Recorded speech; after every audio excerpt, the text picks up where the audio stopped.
ఒక మహిళను చట్టపరంగా ఎలా నిర్వచించాలనే దానిపై యూకే సుప్రీంకోర్టు తీర్పిచ్చింది. అమ్మాయిలుగా పుట్టిన వారికి మాత్రమే చట్టపరంగా, లింగపరంగా మహిళల గుర్తింపు దక్కుతుందని చారిత్రాత్మక తీర్పునిచ్చింది. సమానత్వ చట్టం 2010లో స్త్రీలింగం అనే పదాలు పుట్టుకతో అమ్మాయిలుగా పుట్టిన వారికి, పుట్టుకతో ఏ లింగానికి చెందినవారు అన్న విషయాలను సూచిస్తాయంటూ సుప్రీంకోర్టు ఏకగ్రీవ తీర్పునిచ్చింది. స్క్వాటిష్ ప్రభుత్వం, ఓ మహిళా గ్రూప్ మధ్య దీర్ఘకాలంగా జరిగిన న్యాయ పోరాటం తర్వాత ఈ తీర్పు వెలువడింది. ట్రాన్స్జెండర్ వ్యక్తులు అంటే లింగ మార్పిడి చేయించుకున్న వ్యక్తుల విషయంలో చట్టం తీరు ఈ తీర్పుతో తేలింది. ఒకే లింగానికి అంటే ఆడ లేదా మగవారికి చెందిన స్థలాలు, సేవలు, సమాన వేతన దావాలు, ప్రసూతి విధానం, క్రీడా కార్యక్రమాలు వంటి వాటిపై ఈ తీర్పు ప్రభావాన్ని చూపవచ్చు. లింగ సంబంధిత సమస్యలపై తీవ్రమైన చర్చ జరుగుతున్న సమయంలో ఈ వాదనలు ముందుకొచ్చాయి.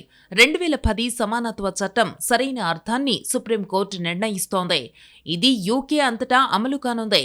లింగపరమైన గుర్తింపు, లింగ మార్పిడితో సహా వివిధ లక్షణాల ఆధారంగా వివక్షకు వ్యతిరేకంగా ఈ చట్టం రక్షణను అందిస్తుంది. లింగం అనే పదం అర్థంపై లండన్లోని న్యాయమూర్తులు తీర్పిచ్చారు. పుట్టుకతో వచ్చే లింగ గుర్తింపా లేక 2004 లింగ గుర్తింపు చట్టం ప్రకారం లింగ మార్పిడి చేయించుకున్న వ్యక్తులు పొందే సర్టిఫికెట్ ఆధారంగా లభించే న్యాయపరమైన గుర్తింపా అన్నది సుప్రీంకోర్టు తేల్చిందే. జీఆర్సీ పొందడం అనేది అన్ని ప్రయోజనాల కోసం లింగ మార్పుకు సమానమని 2004 చట్టం స్పష్టంగా తెలియజేస్తోందని స్క్వాటిష్ ప్రభుత్వం చెబుతోంది.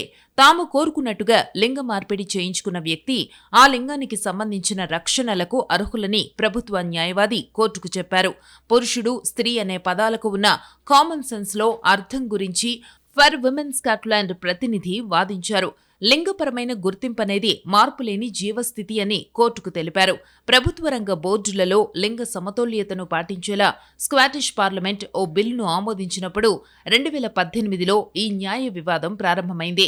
ఆ చట్టంలో ట్రాన్స్జెండర్ వ్యక్తులను కోటాలో భాగంగా చేర్చినందుకు మంత్రులపై ఫర్ విమెన్ స్కాట్లాండ్ ఫిర్యాదు చేసింది. స్క్వాటిష్ కోర్టులలో అనేక కేసుల తరువాత అంతిమ తీర్పు కోసం లండన్లోని సుప్రీంకోర్టుకు ఈ అంశాన్ని బదలాయించారు.